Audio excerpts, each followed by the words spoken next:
জায়গাটা কিন্তু বেশ সুন্দর, তাই না? এটা কোথায় জানতে হলে কিন্তু আমার পুরো ভিডিওটা দেখতে হবে, এর মধ্যে অল ডিটেলস দেওয়া রয়েছে। আর ভীষণ ভালো লাগবে, আমাদেরও কিন্তু ভীষণ ভালো লেগেছে। তো হ্যালো এভরিওয়ান, আজকে আমরা সন্ধ্যেবেলা বেরিয়ে পড়েছি কিন্তু একটা ডান্স প্রোগ্রামে যাওয়ার জন্য।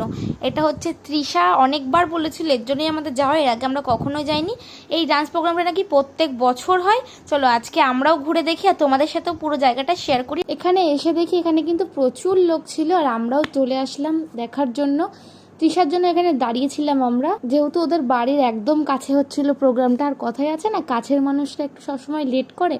আমরা এত দূর থেকে কিন্তু গিয়ে ওখানে দাঁড়িয়েছিলাম, কিন্তু ও তখনও এসে পৌঁছায়নি, তাই ওর জন্য দাঁড়িয়েছিলাম। আর এখানে অনেকগুলো মেয়ে নাচ করছিল, বেশ সুন্দর নাচ করছিল। গানটা জানি কি ছিল আমার ঠিক মনে নেই, কিন্তু নাচটা কিন্তু বেশ সুন্দর ছিল। এর জন্যই কিন্তু আমি এই ভিডিওটা বিশেষ করে আপলোড দিয়েছি ভিডিও। আর স্টেজের পিছনে কিন্তু এরকম অনেকগুলো মেয়ে সাজছিল, তাদেরকে সাজিয়ে দিচ্ছিল, সেগুলো আমরা দেখছিলাম। আর তৃষা ও ডান্স টিচারের সাথে একটু করে কথা বলছে। আর এখানে আমি একটা জিনিস দেখলাম, যেটা হচ্ছে 8-5টা প্রোগ্রামে গেলে যেটা দেখি, যার যার মেকআপে কিন্তু শেষেই সাজে। এখানে দেখি যে না, এখানে টেবিলে অনেকগুলো মেকআপ নিয়ে এনারা দাঁড়িয়েছিল। ওই ছোট ছোট ঘরের মধ্যে গিয়ে দেখি এই যে এই পুচকিগুলো, কিন্তু দেখো এদের কি সুন্দর লাগছে না, কি মিষ্টি লাগছে। হলুদ কালার শাড়ি পরেছে, কি এত সুন্দর লাগছিল। আমি তখনই ভেবে দিয়েছিলাম ওদের নাচ কিন্তু আজকে না দেখে আমি বাড়ি যাচ্ছি না। তারপরে কিন্তু স্টেজের সামনে আসতে দেখি আমরা এই পারফরমেন্সটা, এটা কিন্তু ভীষণ সুন্দর হয়েছিল। আর তোমরা বলো তো এটা কি গানে পারফরমেন্সটা করেছে, এটা কিন্তু আমাকে কমেন্টে জানিও। তারপরে আর কি নাচ দেখতে দেখতে একটুখানি খিদেও পেয়ে গেল, তাই সবাই মিলে একটু চলে আসলাম খাওয়ার দিকে। আর এখানে দেখি ঘুগনি ফুচকা বিক্রি হচ্ছে। এর আগে কিন্তু আমি ঘুগনি ফুচকা কখনোই ট্রাই করিনি, আজকে ফার্স্ট টাইম খাবো। কাকু কিন্তু এখানে ঘুগনি ফুচকাটা বানিয়ে আমাকে দিল। এর আগে কখনো আমি এটা ট্রাই করিনি, কিন্তু আমার এটা কিন্তু বেশ ভালোই লেগেছিল খেতে। আর তারপরে দেখি ওই যেই ফুচকাগুলোকে আমরা দেখছিলাম ওখানে বসেছিল, ওরা এবার নাচ করছে। ভীষণ সুন্দর নাচ করেছে আর ভীষণ মিষ্টি একটা গান ছিল।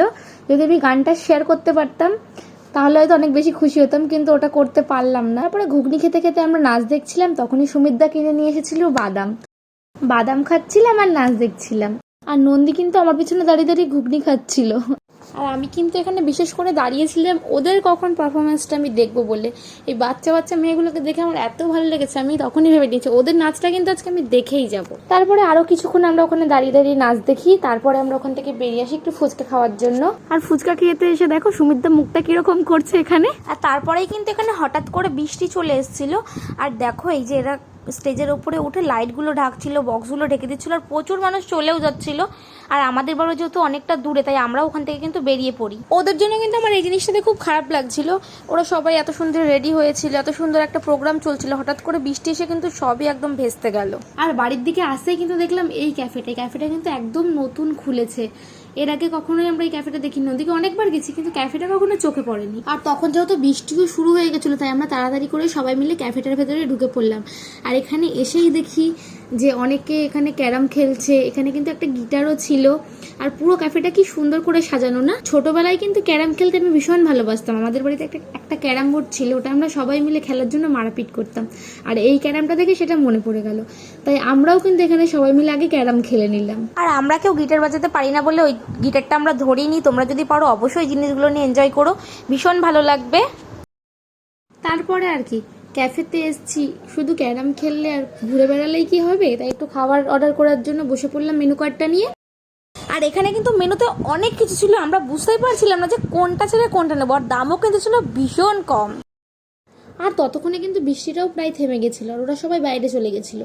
আর আমি ভেতর থেকে অর্ডারটা দিয়ে আমিও বাইরের দিকে চলে আসলাম এর জন্য। আর এখানে এসেই দেখি এরা দুজন এখানে রিলস বানানোর জন্য ঝগড়া করছিল। রিলস বানাচ্ছে, এদিকে রিলস নিব্বি